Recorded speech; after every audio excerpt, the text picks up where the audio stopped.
नमस्कार दोस्तों, स्वागत है आपका जनरल साइंस की इस फैक्ट सीरीज़ में।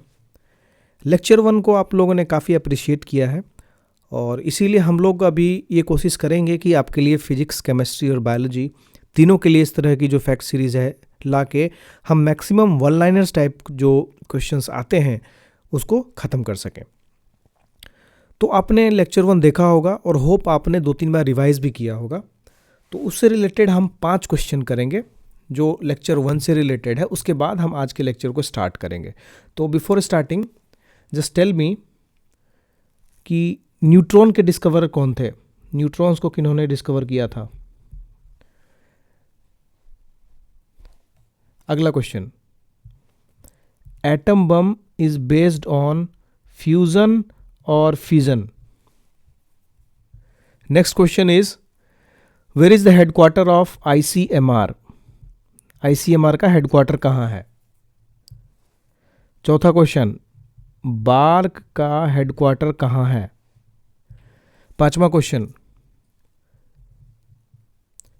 सीवी रमन को नोबेल प्राइज किसके लिए मिला था और कब मिला था। Now see, if you are getting at least 4 marks then you are safe। अगर आपको 4 से कम आ रहा है तो यू नीड टू रिवाइज। अब स्टार्ट करेंगे आज के लेक्चर को। तो before starting any lecture I will ask some question from previous lectures also. If you are able to solve that और आपके उतने रिक्विजिट मार्क्स आ रहे हैं then it is good, otherwise ऐसा आप समझ सकते हैं कि आपके रिवीजन में कमी है and again you can go back and revise. तो आज जो है हम फिर से डिस्कवरी और पर्सन से रिलेट करेंगे। एक साथ अगर आपको लिस्ट दे दें तो काफ़ी ज़्यादा क्लमसी हो जाता है, तो धीरे धीरे करके सारा खत्म करेंगे।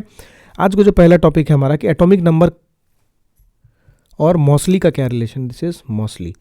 एटॉमिक नंबर एंड मॉसली का क्या रिलेशन है। जब पीरियोडिक टेबल बना था तो जो एलिमेंट्स उसमें सजाए गए थे, जो एलिमेंट्स उसमें ऑर्डर किए गए थे, that was based on increasing atomic weight. But बाद में मोस्ले और उनकी कुछ फिजिसिस्ट टीम ने एक्सरे डिफ्रैक्शन किया था, एलिमेंट को स्टडी किया था और अपने रिजल्ट के बेसिस पे जो पीरियोडिक टेबल है उसको बाय एटॉमिक नंबर सजाया। यही रिलेशन है एटॉमिक नंबर का मोस्ले से। ठीक है, this is Moseley. Atomic theory किसका दिया हुआ है, डाल्टन का दिया हुआ है। नाउ बैरोमीटर हम कहाँ यूज़ करते हैं, we use barometer for measuring the pressure. और ये इसका जो मेजरमेंट होता है उस मेजरमेंट में यूनिट क्या होता है, हम लोग एच जी यूज़ करते हैं। एच जी अगर certain M M of H G. ठीक है, अगर नॉर्मल एटमॉस्फेरिक प्रेशर बोलें तो वो कितना है, कितना M M of H G, तो 760 M M of H G जो है this is the normal atmospheric pressure, जो कि बैरोमीटर से मेजर कर सकते हैं। और इस इंस्ट्रूमेंट को बनाया किसने, टोरिसेली ने बनाया। टोरिसेली अगर आता है तो उसको रिलेट करना है बैरोमीटर से और बैरोमीटर को रिलेट करना है प्रेशर से। आप देखेंगे कहीं कहीं प्रेशर का यूनिट टॉर भी रहता है, तो ये टॉर यहीं से निकल के आया है। अब आते हैं पोलियो वैक्सीन। जो पोलियो वैक्सीन है उसके आविष्कारक कौन थे, जॉन ई सल्क जो थे वही आविष्कारक थे 2 बूंद जिंदगी की यानी पोलियो वैक्सीन की। अब वायरलेस टेलीग्राफ हम जानते हैं कि हमने कल बताया था आपको कि जगदीश चंद्र बोस उन्होंने पायलट प्रोजेक्ट किया था वायरलेस का, बट उसको ज़्यादा मास स्केल पे प्रोड्यूस नहीं कर पाए, मास स्केल पे नहीं बता पाए उसके प्रिंसिपल को, उसके कंसेप्ट पे। और मार्कोनी ने फिर वायरलेस टेलीग्राफ को ले आया और उनका नाम हो गया इसमें। तो मार्कोनी जहाँ भी आएगा तो आप रिलेट करेंगे इसको वायरलेस टेलीग्राफ से। अब अगर बात करें प्रिंटिंग प्रेस की, तो प्रिंटिंग प्रेस के जो जन्मदाता हैं, जो फाउंडर हैं, जो डिस्कवरर हैं, जो भी आप बोलें, तो जोहानस गुटनबर्ग जो थे उन्होंने प्रिंटिंग प्रेस को लाया। वो कहाँ लाया, जर्मनी में लाया था फर्स्ट प्रिंटिंग प्रेस। ठीक है, अब माइक्रोस्कोप का आविष्कार किसने किया। माइक्रोस्कोप का क्या यूज़ करते हैं हम लोग, माइक्रोस्कोप हम लोग जनरली लेबोरेटरी में यूज़ करते हैं for viewing the minute particles. अपने एक लार्ज स्केल में मैग्नीफाई करके वो दिखाता है। तो उसका आविष्कार किसने किया था, जेकैरियस जैनसन ने। जेकैरियस जैनसन का आप नाम याद करेंगे तो उसको आप रिलेट करेंगे माइक्रोस्कोप से। अगला है आपके घर में दिनचर्या में यूज़ होने वाली चीज़ जैसे प्रेशर कुकर का आविष्कार किसने किया, डेनिस पेपिन। आपको प्रेशर कुकर के जो प्रिंसिपल है, इसका प्रिंसिपल ऑफ वर्किंग है ये पता होना चाहिए कि प्रेशर कुकर क्या करता है। तो असल में होता क्या है प्रेशर कुकर में? प्रेशर कुकर में आप अगर जैसे कोई खाना डालते हैं, पानी डालते हैं, उसके बाद क्या होता है, उसका प्रेशर जो है नॉर्मल प्रेशर से बढ़ जाता है। कितने टाइम्स बढ़ता है वो एक कैलकुलेशन है, उस पर हम नहीं जाएंगे। प्रेशर कुकर क्या करता है, प्रेशर को बढ़ाता है। जैसे प्रेशर बढ़ता है तो बॉइलिंग पॉइंट भी बढ़ता है। अगर बॉइलिंग पॉइंट बढ़ता है इसका मतलब है कि खाना जो है जल्दी पकता है, क्योंकि बॉइलिंग पॉइंट पर अगर चला जाएगा, अगर सपोज आपका 100 डिग्री पे पानी बॉयल हो रहा है तो ये 100 डिग्री पे ही खाना पकेगा, क्योंकि वहाँ बॉयल, उसके बाद जो टेम्परेचर बढ़ेगा वो वेपर में कन्वर्ट होगा, पहले लेटेंट हीट जाएगा। इसके लिए अगर वो 120 डिग्री उसका बॉइलिंग पॉइंट हो जाता है सपोज प्रेशर कुकर के यूज़ करने से, क्या होगा, आपका खाना 120 डिग्री पे पक रहा है, मतलब उसको आंच जो है ज़्यादा मिल रही है, इसके कारण वो खाना जल्दी पकेगा, ऐसा समझ सकते हैं। अब प्रेशर कुकर को आप रिलेट कर रहे हैं तो किससे रिलेट करेंगे, डेनिस पैपिन से रिलेट करेंगे। डेनिस पैपिन जो है वो प्रेशर कुकर से रिलेटेड है। अब अगला आता है कॉस्मिक रेज। कॉस्मिक रेज क्या होता है, अब देखेंगे कि जो कॉस्मिक वेव होते हैं वो क्या होते हैं कि हाई एनर्जी रेडिएशन होता है। वो कहाँ ओरिजिनेट करता है, हमारे सोलर सिस्टम, हमारा जो सोलर सिस्टम है उसके बाहर में जो एनर्जी रेडिएट होता है, जो एनर्जी निकलता है उसको हम कॉस्मिक रे बोलते हैं। इसकी खोज किसने की थी, विक्टर हेस। विक्टर हेस ने कॉस्मिक रेज की खोज की थी। अगला आते हैं एक्सरे को लेके। तो एक्सरे के को किसने ढूंढ, ये हमने लास्ट लेक्चर में भी देखा था, WC रोएंटगेन। रोएंटगेन का नाम अगर आता है तो उसको आप एक्सरे से रिलेट करेंगे। उसके बाद आते हैं क्वांटम थ्योरी पे। क्वांटम थ्योरी की बात करें तो वहाँ पे नाम आता है मैक्स प्लैंक का। मैक्स प्लैंक का जो नाम है वो क्वांटम थ्योरी से हम रिलेट करते हैं। क्वांटम क्या है, आजकल बहुत क्वांटम कंप्यूटिंग पे बात चल रही है, इसलिए ये इंपॉर्टेंट है। Quantum theory by Max Planck. अब घर में जो टेलीविज़न है उसके आविष्कारक कौन थे, उसके थे JL बेयर्ड। आपने पढ़ा होगा, उनका फुल फॉर्म है जॉन लॉजिक बेयर्ड। टेलीफोन के कौन है, बेल, क्योंकि टेलीफोन में बजती है घंटी, तो आपको याद रखना है ग्राहम बेल ने टेलीफोन का आविष्कार किया था। उसके बाद है ट्रांजिस्टर। ट्रांजिस्टर का आविष्कार किसने किया था, विलियम शॉकले। ट्रांजिस्टर में क्या शॉक लगने का चांस होता है ना, तो विलियम शॉकले जो है वो ट्रांजिस्टर का आविष्कार किया था। आते हैं अगले पेज पे।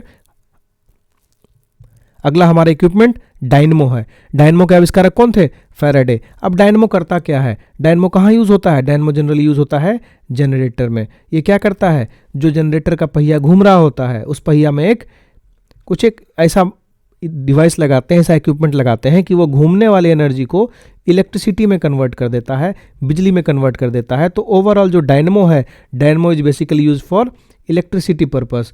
और उसके कौन है, डिस्कवरी कौन किया था, उसकी डिस्कवरी किसने की थी, फैराडे ने की थी। अब आते हैं एटम बॉम्ब पे। एटम बॉम्ब किसने बनाया, ऑटो हेन ने बनाया। ऑटो हेन का नाम आता है एटम बम के नाम पे, ठीक है, आप याद रखेंगे। Radio activity Henry Becquerel.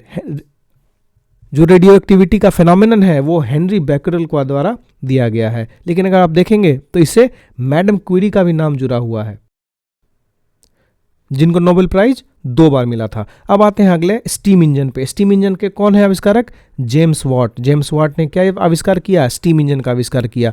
अब आते हैं रडार की। रडार का यूज कहाँ होता है, रडार का यूज होता है for detection of any flying equipments. जो आकाश में कोई भी उड़ रहा है, चाहे हवाई जहाज है, चाहे ड्रोन है, चाहे कुछ भी एलिमेंट है, that will come under radar. मतलब ये एक डिटेक्टिंग इक्विपमेंट है, जिसका आविष्कार किसने किया था, टेलर एंड यंग ने किया था रडार का आविष्कार। अब आते हैं एसी मोटर। एसी मोटर का आविष्कार किसने किया, निकोला टेस्ला। टेस्ला जो आजकल गाड़ी आ रही है, जिसके कौन है CEO, Elon Musk.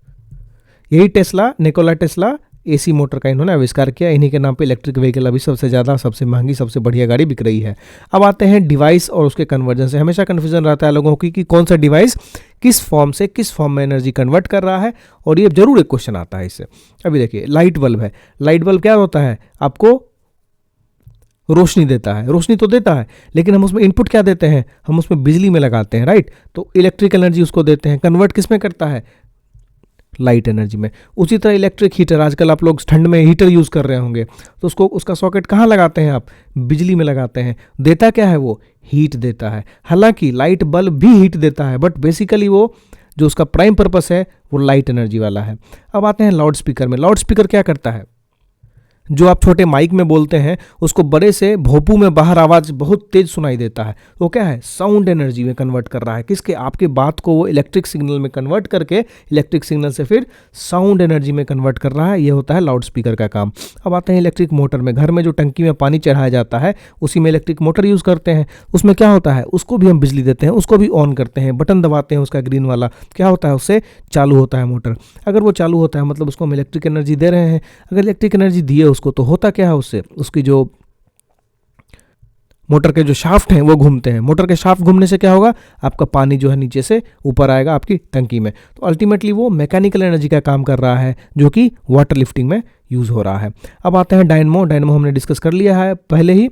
Candle, candle में क्या होता है, कैंडल अब बताइए, जो वैक्स है, मोम है, अगर आप जलाते हैं तो मोम पिघलता है, तो जो केमिकल एनर्जी स्टोर है वो किस में कन्वर्ट होता है, हीट और लाइट एनर्जी में। अब आते हैं microphone. This is microphone. Microphone क्या करता है, आपकी साउंड को इलेक्ट्रिक में कन्वर्ट करता है। अब अगर आपका लाउड स्पीकर सिस्टम देखें तो क्या रहता है, एक यहाँ माइक रहेगा, यहाँ से एक तार रहेगा, एक उसका कंट्रोलिंग इक्विपमेंट रहेगा और यहाँ से एक स्पीकर रहेगा। ठीक है, अब देखिए ये क्या कर रहा है। पहला स्टेज इसमें क्या होता है, पहला स्टेज होता है जब आपका माइक से उसके कंट्रोल इक्विपमेंट में जा रहा है, तो यहाँ से यहाँ जो कन्वर्जन होता है वो sound energy to electric energy होता है, क्योंकि इस इक्विपमेंट जो है, इक्विपमेंट आपका वो इलेक्ट्रिक एनर्जी ही समझेगा, पढ़ेगा। तो माइक उसको आपके आवाज़ को ग्रास्प करके, आपके आवाज़ को सेंस करके इसको देता है बिजली के रूप में। ये क्या करेगा, उसके पास जो बिजली का रूप है उसको बाहर के साउंड बॉक्स में भेजेगा, स्पीकर में भेजेगा, भोंपू में भेजेगा। किस फॉर्म में, from electric energy to sound energy. ये दो प्रोसेस है, याद रखिएगा। सोलर सेल क्या करता है, सोलर सेल कहाँ यूज़ करते हैं हम लोग, सोलर सेल पर करते हैं बिजली प्रोड्यूस करने के लिए। बिजली प्रोड्यूस करने के लिए जो सोलर सेल यूज़ करते हैं तो उसके बड़े बड़े जो पैनल्स लगाए जाते हैं, आप देखेंगे सैटेलाइट में हमेशा कुछ ऐसा करके पैनल लगा हुआ रहता है। आप घर के बाहर देखेंगे, रेलवे स्टेशन पे आजकल सब जगह सोलर पैनल लगा रहा है। तो उसका मेन पर्पस क्या है, जहाँ भी एबंडेंट धूप है, जहाँ भी एबंडेंट सोलर एनर्जी अवेलेबल है, उसको इलेक्ट्रिक एनर्जी में कन्वर्ट करने का काम कौन सा करता है, सोलर सेल करता है। अब आते हैं इलेक्ट्रिक सेल पे। इलेक्ट्रिक सेल क्या होता है, जो बैटरी है, जो घड़ी में बैटरी यूज़ होती है, उसमें क्या रहता है, उसमें निकल कैडमियम का कुछ मिक्स बना किया रहता है, कुछ तो रहता है, कुछ केमिकल स्टोर रहता है उसमें। वही अल्टीमेटली डीसी फ्लो करता है, प्लस माइनस डीसी फ्लो करता है और इलेक्ट्रिक एनर्जी में कन्वर्ट करता है। हमने डिस्कवरीज देख ली, हमने कुछ पर्सन्स एसोसिएटेड देख ली। अब देखते हैं हम वन लाइनर्स। वन लाइनर्स जो काफ़ी इंपॉर्टेंट होते हैं और जनरली एग्जाम में पूछे जाते हैं, तो अगर आप इनको 2-3 बार रिवाइज करेंगे तो ये आप इजली एग्जामिनेशन में सही सही सॉल्व कर सकते हैं। अब देखिए, कोई फ्लेम होता है, फ्लेम मतलब अगर कोई कैंडल है, अगर कैंडल जल रहा है, ऐसा कोई कैंडल जल रहा है, तो उसमें कितने जोन्स होते हैं, उसी जोन की बात कर रहा है। तो जो हॉटेस्ट रीजन कौन सा होता है फ्लेम का, अगर आप फ्लेम देखें तो कुछ ऐसा फ्लेम होता है। ठीक है, इस फ्लेम में है ना कई रीजन्स होते हैं। जैसे रीजन क्या है, एक अंदर वाला रीजन है, इनर मोस्ट रीजन है, जो यहाँ से कनेक्टेड रहता है, ये इनर मोस्ट रीजन है। यहाँ पे क्या होता है, वैक्स बिल्कुल भी बर्न नहीं होता है। एक होता है मिडिल जोन, एक होता है मिडिल जोन। मिडिल जोन में क्या होता है, पार्शियल कंबशन होता है, आधा अधूरा जलता है, पार्शियल कंबशन होता है। और कौन सा जोन है इसका, इसका आउटर जोन है। ये आउटर जोन है जहाँ पे कंप्लीट कंबशन होता है, जहाँ पे कंप्लीट कंबशन होता है, आउटर जोन है।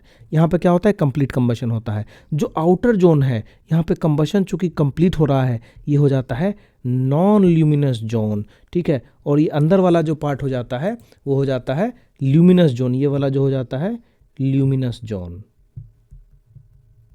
Luminous zone. ठीक है, और ये वाला जो पार्ट है इसको बोलते हैं हम लोग डार्क जोन। हमने क्या क्या देखा इसमें, हमने देखा कि ये जो हो गया ये डार्क जोन हो गया, ये बीच वाला जो है ये ल्यूमिनस जोन हो गया, बाहर वाला जो है ये नॉन ल्यूमिनस जोन हो गया, जो कि आउटर जोन है।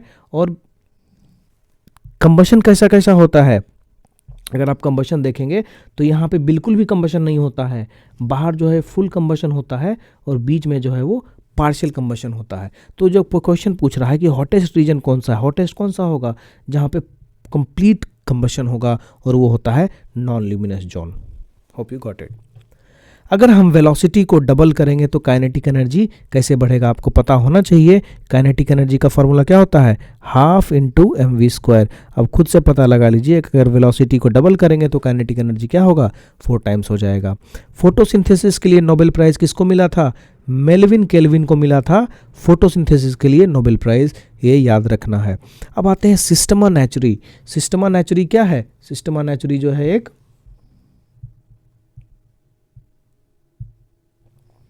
किताब है। सिस्टमा नेचुरी एक किताब है जो किसके द्वारा लिखी गई है? कार्ल लिनेस के द्वारा लिखी गई है। ठीक है, अगले आते हैं इलेक्ट्रिक बल्ब फिलामेंट पे। इलेक्ट्रिक बल्ब फिलामेंट किसका बनाया हुआ है? किसका दिया हुआ है? किससे बना हुआ है? टंगस्टन से बना हुआ है। ठीक है, आप याद रखेंगे इलेक्ट्रिक बल्ब फिलामेंट जो है वो टंगस्टन से बना हुआ है। अब ह्यूमन आई अगर देखें तो ह्यूमन आई में इमेज कैसा बनता है? इमेज रियल बनता है या वर्चुअल बनता है? सबसे पहला पता होना चाहिए। तो ह्यूमन आई में इमेज जो बनता है, हमारी आंखों में जो इमेज बनता है, जो दिखता है हमको, दैट इज़ रियल। अब सवाल उठता है कि वेदर दैट इज़ इन्वर्टेड और इरेक्ट। इसका मतलब है कि आप जो देखते हैं, सपोज एक लड़के को देख रहे हैं तो आप ऐसा देख रहे हैं कि पैर यहाँ, सिर यहाँ, तो क्या ये इरेक्ट है या इन्वर्टेड है? असल में देखें तो this is inverted, but since your eye senses the things as inverted, तो ये आपको सीधा लग रहा है।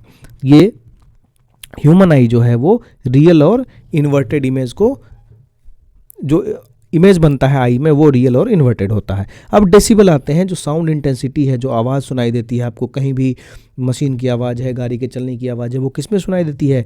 डेसिबल में सुनाई देती है। और इसको हम रिप्रेजेंट करते हैं डीबी से।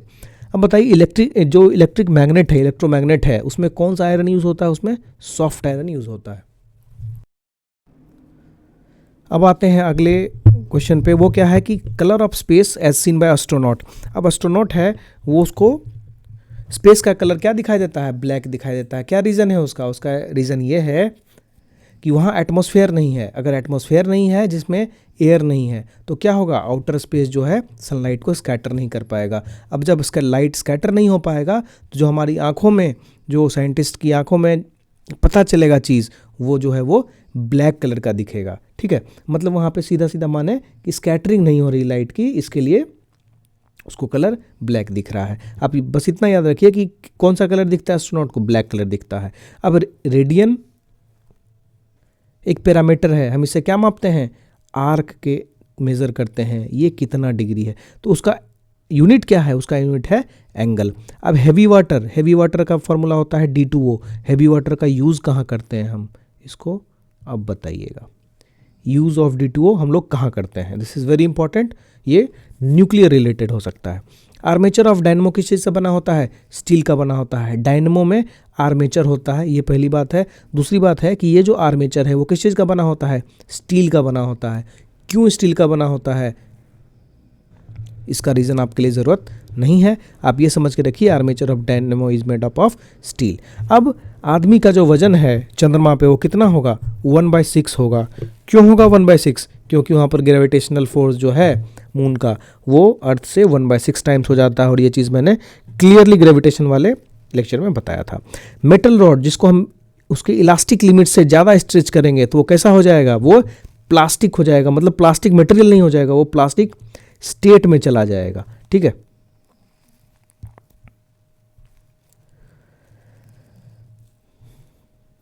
Value of electric field at any place inside charged hollow sphere. अगर आप स्फेयर ले लें, मतलब एक बॉल ले लें, किस चीज़ का बॉल? वो एक मेटल का बॉल होगा, तभी चार्ज होगा। उसके अंदर अगर आप देखेंगे तो उसके अंदर अब जो चार्ज है वो 0 चार्ज हो जाता है। ठीक है, स्प्रिंग कंट्रोल डिवाइस जो है वो सही रीडिंग कब देगा? जब उसको वर्टिकल टांग के रखेंगे। ऐसे जो स्प्रिंग वाला डिवाइस है, अगर ऐसे उसको मेज़र करेंगे तब वो सही। अगर सपोज यहाँ पे एक मीटर लगा है, आप यहाँ से सिलेंडर लटका रहे हैं, तो ये मेजरमेंट तभी सही देगा ना जब उसको वर्टिकल रखेंगे। अगर आप हॉरिजॉन्टल रखेंगे तो ये जो स्प्रिंग है ये अपना ओरिजिनल फंक्शन नहीं कर पाएगा। इसके लिए क्या है, वो उसका जो मेज़रमेंट है वो फॉल्स मेज़रमेंट हो सकता है। इसलिए जब भी स्प्रिंग वाला चीज़ को यूज़ हो तो उसको वर्टिकल रख के यूज़ करिए।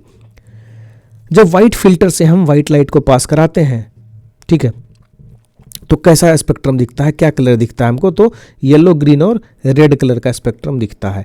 अब लेयर ऑफ एटमॉस्फेयर जिससे रेडियो वेव जो है वो रिफ्लेक्ट होती है, वो कौन सा लेयर है एटमॉस्फेयर का?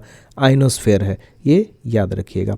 Refraction of light due to medium change. इसका मतलब कि अगर आप एयर है यहाँ पे वाटर है, तो अब क्या होगा? ये रेयरड मीडियम है ये डेंसर मीडियम है। तो अगर लाइट यहाँ पे इंसिडेंट होगा तो क्या होगा, रेयर मीडियम में उसकी स्पीड कम हो जाएगी, तो क्या होगा, नॉर्मल की तरफ भागेगा, वो उसके पास ताकत ही नहीं रहेगी नॉर्मल से दूर जाने की, तो कुछ ऐसा हो जाएगा।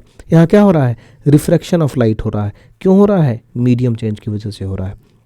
Colour which is having minimum wavelength in visible spectrum, question कुछ अटपटा है। क्वेश्चन क्या है, क्वेश्चन नहीं पूछ रहा है कि स्पेक्ट्रम में मिनिमम वेवलेंथ किसका है, पूछ रहा है कि विजिबल स्पेक्ट्रम में मिनिमम वेवलेंथ किसका है। तो आप इसको याद कर लीजिए, ये पर्पल है। ऐसा कलर जिसका विजिबल स्पेक्ट्रम में मिनिमम वेवलेंथ हो, यानी कि ज़्यादा मैक्सिमम उसकी एनर्जी हो, वो पर्पल कलर होगा। अब सरफेस टेंशन का यूनिट क्या होता है, न्यूटन पर मीटर होता है। डायनामाइट किसने इन्वेंट किया था, डायनामाइट इन्वेंट किया था अल्फ्रेड नोबल में। ये वही नोबल है जिसके नाम पे पीस प्राइज दिया जाता है। ये कितनी बड़ी हिपोक्रेसी है कि जिसने डायनामाइट को इन्वेंट किया, जिसने विस्फोटक का इन्वेंशन किया, उसी के नाम पे हम आज पीस प्राइज दे रहे हैं, शांति प्राइज दे रहे हैं। ठीक है।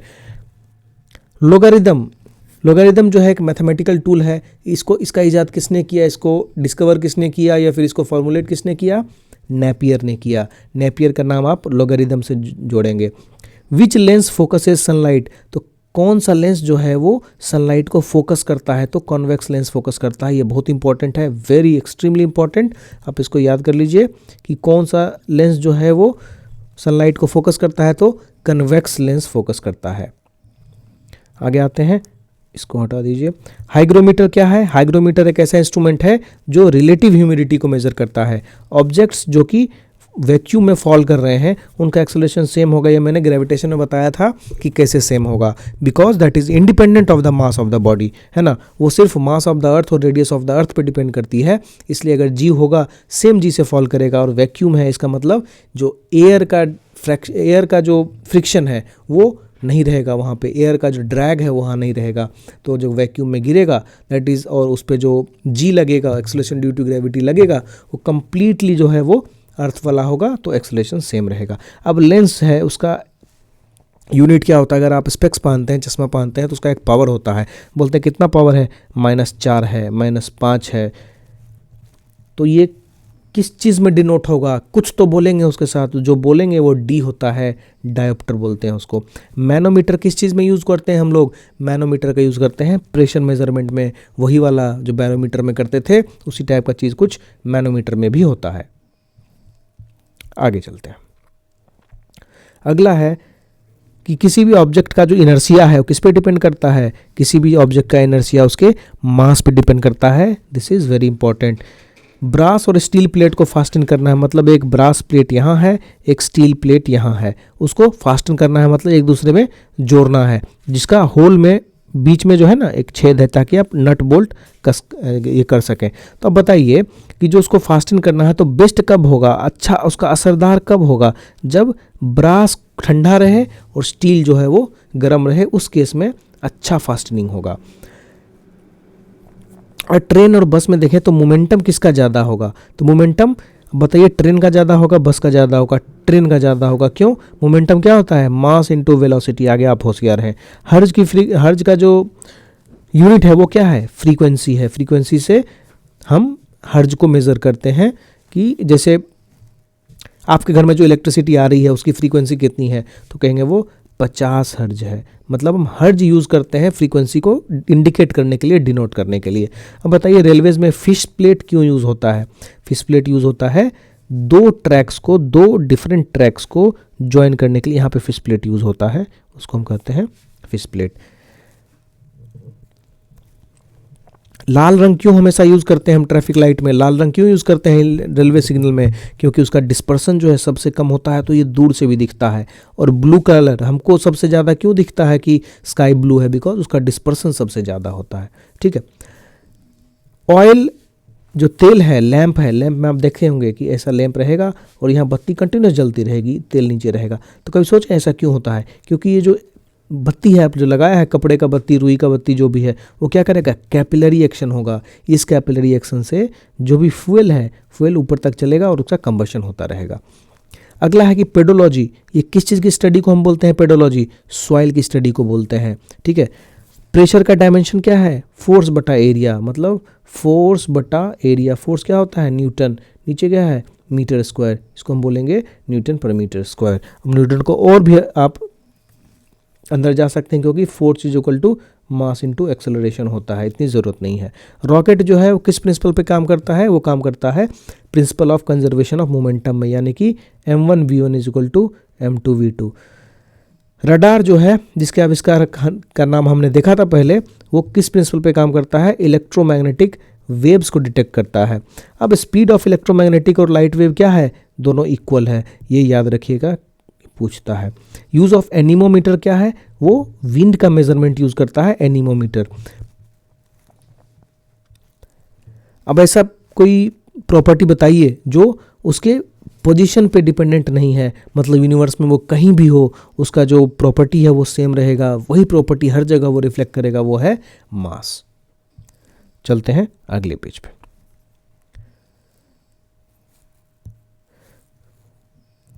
ये क्वेश्चन भी आया था कि अगर आप ग्लास को आइस से फिल करेंगे और आइस मेल्ट हो जाएगा, बर्फ़ जो है मेल्ट हो जाएगा, तो पानी का लेवल सेम रहेगा क्या, ये बढ़ जाएगा घट जाएगा, क्या होगा, पानी का लेवल सेम रहेगा अगर आइस मेल्ट होता है फिर भी। अब बताइए कैपिटल जी का यूनिट क्या है, यह है न्यूटन पर metre square, newton metre square पर केजी। ठीक है, तो जितना हमने देखा आप उसको याद कर लीजिए, 2-3-4 बार देखिए, याद हो जाएगा। ये पीडीएफ लीजिए और पीडीएफ को भी 2-3-4 बार पढ़िए, बिल्कुल से याद हो जाएगा। और मिलते हैं अगले वीडियो में, धन्यवाद।